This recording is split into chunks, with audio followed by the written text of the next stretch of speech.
Assalamualaikum warahmatullahi wabarakatuh. Kami dari kelompok 9. Di sini kami akan membahas tentang terapi mikroba dengan mata kuliah mikrobiologi dengan dosen pengampu Ibu Arfatul Makia SPD MKes. Dilanjut dengan perkenalan anggota dari kelompok 9, yaitu ada Ajeng Niamul Maulah, Amelia Sundari, Ulfa Fauzi, Silmi Alia Zahrais. Dan ini merupakan bagian-bagian dari materi yang akan kami bahas, yaitu ada sejarah kometerapi antimikroba, sifat umum agen antimikroba, pengujian sensitivitas mikroba terhadap agen antimikroba, agen antibakteri, perbedaan agen antifungi, agen antiviral, agen antiprotozoa, dan agen antihemintik. Yang pertama yaitu ada sejarah kometerapi. Sejarah kometerapi ini dimulai sejak abad ke-17, yaitu pengobatan dengan menggunakan zat kimia untuk mengatasi penyakit yang disebabkan oleh infeksi dari suatu mikroorganisme sudah dimulai sejak abad ke-17. Nah, kometerapi ini dikembangkan oleh Ehrlich pada abad ke-20. Dalam sejarah kometerapi ini juga, kometerapi antimikroba terus mengalami perkembangan, yaitu ada penemuan sulfonamide pada tahun 1935 dan penisilin pada tahun 1940 sebagai zat kometerapi yang efektif selama 25 tahun berikutnya. Upaya penemuan zat kometerapi masih berkisar penelitian. Lalu dilanjut dengan kometerapi antimikroba. Dalam kometerapi antimikroba ini terdapat toksisitas selektif, yaitu zat atau obat yang mampu mengganggu aktivitas mikroba tanpa membahayakan inangnya. Nah, toksisitas ini bersifat relatif dan bukan absolut, yang berarti bahwa zat obat yang pada konsentrasi tertentu dapat ditoleransi oleh inangnya, tetapi dapat merusak mikroorganisme penyebab infeksi tersebut. Nah, pada kerja dari zat atau obat kometerapi ini terhadap mikroorganisme dapat dilakukan dengan, yaitu ada menghambat sintesis dinding sel, menghambat fungsi selaput sel, menghambat sintesis protein, dan juga ada menghambat sintesis asam nukleat. Dalam kometerapi antimikroba ini juga terdapat resistensi terhadap obat antimikroba. Nah, dapat terjadi melalui beberapa mekanisme, seperti ada mikroorganisme dapat menghasilkan enzim yang dapat merusak struktur senyawa yang ada pada obat. Lalu ada contohnya, yaitu bakteri gram negatif tahan terhadap aminoglikosida karena mampu menghasilkan enzim adenilase fosforilase atau asetilase. Dan ada juga mikroorganisme dapat merubah permeabilitasnya, yaitu terhadap obat tersebut. Contohnya ada tetrasiklin tertimbun di dalam sel bakteri yang peka tetapi tidak dalam bakteri yang resisten. Lalu ada mikroorganisme dapat mengembangkan sasaran struktur yang diubah terhadap obat. Nah, contohnya di sini ada resistensi terhadap aminoglikosida dihubungkan dengan hilangnya berubahnya satu protein pada subunit 30S dari ribosom pada bakteri sehingga tidak terjadi pengikatan senyawa obat tersebut. Ada juga mikroorganisme mengembangkan jalur metabolisme lain yang dihambat oleh obat. Nah, contohnya di sini ada mikroorganisme dapat membentuk enzim yang telah mengalami perubahan tetapi masih dapat menjalankan fungsinya dalam metabolisme dan tidak dipengaruhi oleh obat. Dalam kometerapi antimikroba juga terdapat resistensi obat berasal dari faktor bukan genetik. Nah, di sini ada mikroorganisme yang tidak aktif berkembang biak atau metabolisme tidak aktif.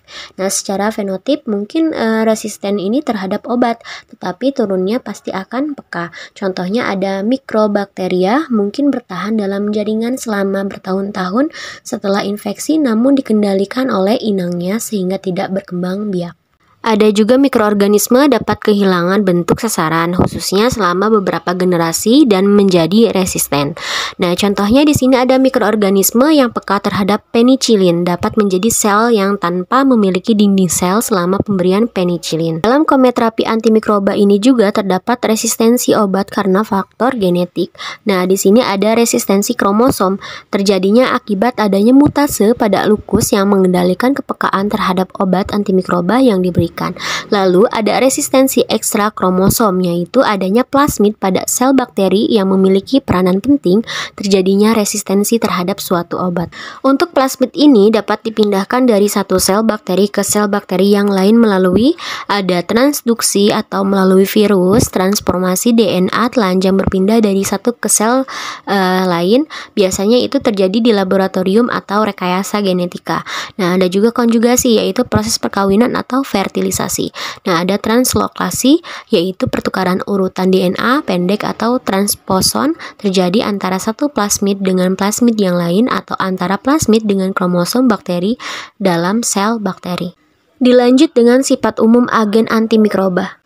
Dalam agen antimikroba, ada beberapa sifat yang perlu dimiliki oleh zat antimikroba, yaitu diantara lain ada menghambat atau membunuh mikroba patogen tanpa merusak hospes atau inang, lalu ada bersifat bakterisida dan bukan bakteriostatik. Nah, tidak menyebabkan resistensi pada kuman atau mikroba. Dan ada juga berspektrum luas, tidak menimbulkan alergenik atau menimbulkan efek samping bila digunakan dalam jangka waktu lama, dan juga ada zat antimikroba tetap aktif dalam plasma, cairan tubuh atau ekskudat.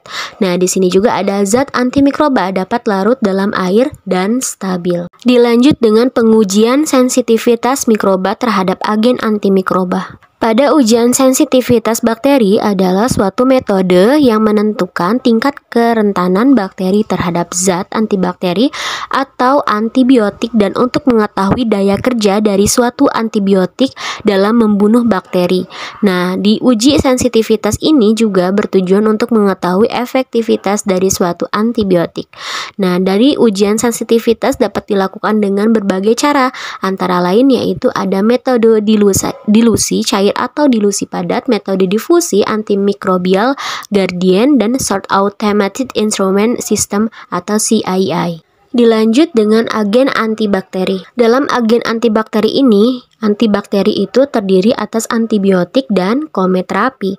Nah, antibakteri adalah zat yang dapat mengganggu pertumbuhan atau bahkan mematikan bakteri dengan cara mengganggu metabolisme mikroba yang merugikan. Nah, antibakteri ini termasuk ke dalam antimikroba yang digunakan untuk menghambat pertumbuhan bakteri. Nah, sedangkan antibakteri hanya dapat digunakan jika mempunyai sifat toksik selektif. Antibakteri ini juga mempunyai mekanisme kerja dari senyawa antibakteri, diantaranya yaitu ada menghambat sintesis dinding sel, menghambat keutuhan permeabilitas dinding sel bakteri, menghambat kerja enzim, dan menghambat sintesis asam nukleat dan protein, serta ada faktor-faktor berpengaruh dalam aktivitas senyawa antibakteri, dipengaruhi oleh pH, suhu, stabilitas senyawa tersebut, dan juga ada jumlah bakteri yang ada, lamanya inkubasi, aktivitas metabolisme bakteri. Ada juga jenis zat antibakteri berdasarkan aktivitasnya, dibedakan menjadi dua jenis, yaitu ada bakteriostatik, ada bakteriosid. Salah satunya yaitu ada zat antibakteri yang banyak dipergunakan akhir-akhir ini adalah antibiotik. Nah, antibiotik adalah senyawa kimia khas yang dihasilkan atau diturunkan oleh organisme hidup termasuk struktur analognya yang dibuat secara sinetik yang dalam kadar rendah mampu menghambat proses penting dalam kehidupan satu spesies atau lebih mikroorganisme. Dilanjut dengan perbedaan agen antifungi, agen antiviral, agen antiprotozoa, dan agen anti-helmintik. Mari kita bahas tuntas satu persatu ya teman-teman. Nah, di sini yang pertama yaitu ada agen antifungi.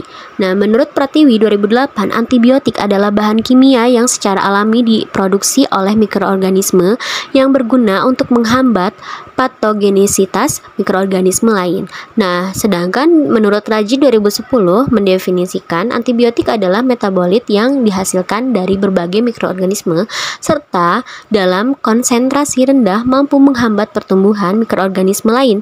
Antifungi mempunyai dua pengertian yaitu fungisidal dan fungistatik. Yang kedua ada agen antiviral. Nah, antivirus merupakan salah satu penggolongan obat yang secara spesifik digunakan untuk mengobati infeksi virus. Nah, obat-obat antivirus ini digunakan untuk mencegah replikasi virus dengan menghambat salah satu dari tahap-tahap replikasi sehingga dapat menghambat virus untuk bereproduksi.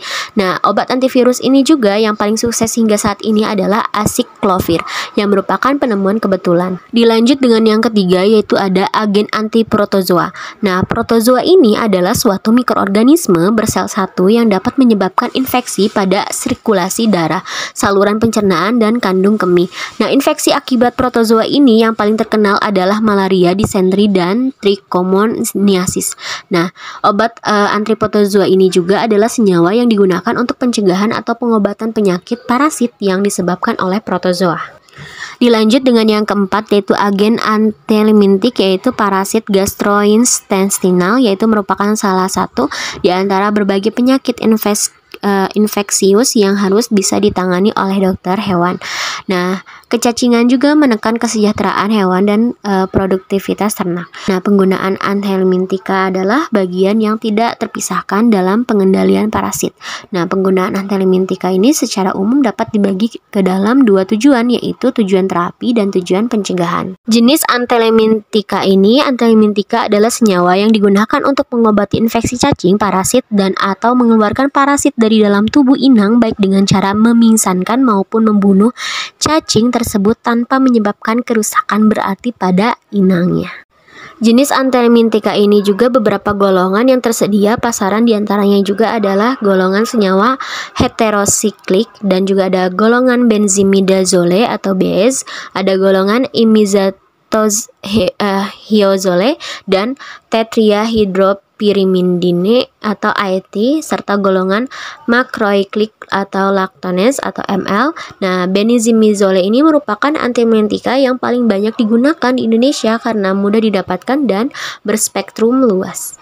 Dan ini merupakan kesimpulan dari beberapa materi yang kami bahas, yaitu ada antimikroba, yaitu adalah zat-zat kimia yang dihasilkan oleh fungi dan bakteri, dan kometerapi ialah zat kimia yang mampu menghambat pertumbuhan atau membasmi mikroba tetapi tidak berasal dari suatu mikroba atau fungi, dan antibakteri adalah zat yang dapat mengganggu pertumbuhan atau bahkan mematikan bakteri dengan cara mengganggu metabolisme mikroba yang merugikan. Dan ini merupakan daftar pustaka di mana nama-nama ahli yang kami ambil dan juga jurnal yang kami ambil untuk bahan materi yang sudah kami bahas.